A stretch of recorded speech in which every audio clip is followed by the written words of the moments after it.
T'as deux femmes. Et en plus, les deux se battent comme ça dans...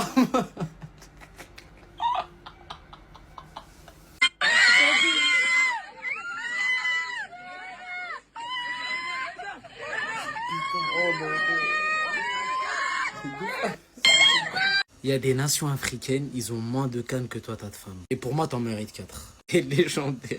Ah, le vieux, il est là. Hein. Il a quoi, 60 piges, tout ça, deux femmes, normal. C'est vraiment un Égyptien. Buzz, si Bellingham doit finir top 10 au Ballon d'Or. Bien sûr, wesh. T'as pas vu la Coupe du Monde qu'il fait ou quoi? Commence pas. Pourquoi tu baisses pas? Il a fait quoi en championnat? Non, on parle de Coupe du Monde. Si Rodri il est top 10, si Messi il est top 10, Bellingham mérite d'être top 10. Ah ouais, c'est ça la vérité. Envoie une liste de noms de joueurs. Là. On va voir s'il est dedans. Devant Vitinha. Ben non. Année de Coupe du Monde, poteau. Ben non. Année de Coupe du Monde, c'est trop marquant. Ben non. Bellingham, s'il avait gagné, je t'aurais dit oui. Non, mais il n'a pas que gagné. T'as marqué. S'il avait fini en finale, vas-y, peut-être que. Il a fini 3ème. Poteau, on parle d'un mec qui a gagné son championnat. Bellingham, c'est saison blanche. Hein. Saison Je sais. blanche comme le maillot de l'Angleterre. Je sais. Vitinha, on parle de champion d'Europe. Ouais, c'est mais bon ou pas? est-ce que t'as un truc marquant de Vitinha cette année? En champion d'Europe, là, t'as rien de marquant de Vitinha. C'est une question que je te pose. J'ai pas dit que j'ai rien, j'ai dit toi je te demande. Oui, tout à fait. En Ligue des Champions, oui. Qui t'a marqué le plus là? Bellingham ou Vitinha? Vitinha. Arrêtez, on va pas. Parce que toi, tu prends l'histoire récente. La Coupe du Monde, elle vient de finir. Ouais, mais c'est plus marquant. Ça vient de finir. Ça reste dans les mémoires. C'est juste que ça vient de finir. Et ça finit en saison blanche. Et le but qu'il met là contre la France? Vitinha. Ah, le match de la 3ème place. Ouais. Pour la médaille de bronze. Non, mais son but. Pour être en bronze. Tu t'en rappelles? Tu vas t'en rappeler longtemps. Je vais me rappeler que Vitinha est double champion d'Europe. Non, ça n'a rien à voir. Vitinha, il gagne. Voilà. Bellingham finira devant Vitinha. Retenez. Et je suis parisien. Ouais, parce que c'est du vol. Non. Il doit pas. Il finira devant. Il doit. Jamais t'as vu. Jamais t'as vu.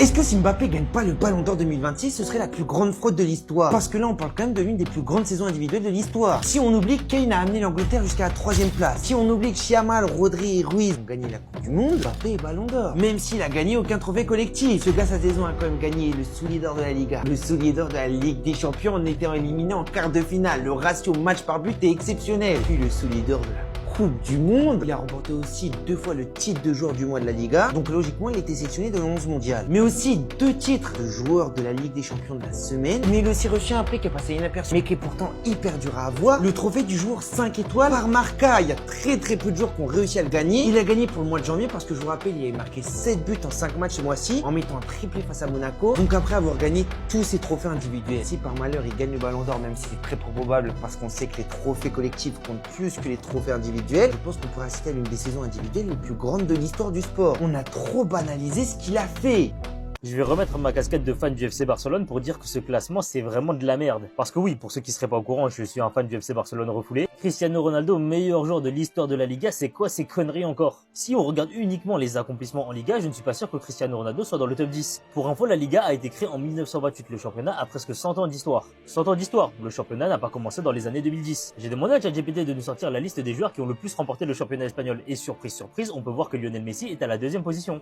Paco, Gento, Pirri, je sais pas qui sont ces gens-là. Ensuite, on a Iniesta, Busquets, Piqué, Amasio, Santillana, José, connais pas. Mais ce qui est sûr, c'est que dans ce classement-là, qui est-ce qu'on ne trouve pas? Cristiano Ronaldo. Parce que est-ce que vous savez combien de Liga Ronaldo a remporté pendant son passage en Espagne? Il a joué 9 saisons au Real de 2009 à 2018 et il a remporté 2 Ligas pendant cette période-là. Si je dis pas de bêtises, pendant les 9 saisons au Real Madrid de Cristiano Ronaldo, le Barça prend 6 titres et l'Atlético Madrid en prend 1. Alors bien évidemment, les accomplissements statistiques, les buts marqués, tout ça, je n'en enlève rien. Mais du coup, même si on prend l'argument des buts en Liga, ce n'est pas lui le premier, c'est Lionel Messi. Voilà le classement des meilleurs buteurs de l'histoire de la Liga. En première position, on a Lionel Messi. En deuxième position, on a Cristiano Ronaldo. On a même le 9 qui est là à la 4ème position. Karim Benzema, qui est donc 4ème meilleur buteur de l'histoire de ce championnat et qui a remporté plus de Liga que Cristiano Ronaldo, ne se trouve pas dans ce classement top 10. Cristiano Ronaldo, monsieur Champions League, ça, y a aucun souci. C'est sa compétition, c'est lui le meilleur joueur de l'histoire de cette compétition. Mais la Liga, doucement, ça appartient à Lionel Messi. Ils avaient montré un bail il y a 10 ans, en 2016.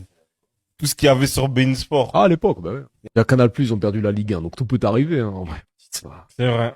La plus belle offre de football est sur beIN Sport, ils avaient raison. Ligue 1, Ligue 2, Ligue des Champions. Ligue Europa. Liga. Libère même ça. Enfin, c'est Ouais. fou. Libertadores, ça, c'est des bails Isaac Nani. Maintenant, ils diffusent Euro, Portugal, FA Cup, Coupe d'Italie, Allemagne, Trophée des Champions, ils avaient tout. Community Shield, Super Coupe. Après, ces trucs-là, ils vont les garder, les coupes bizarres, là.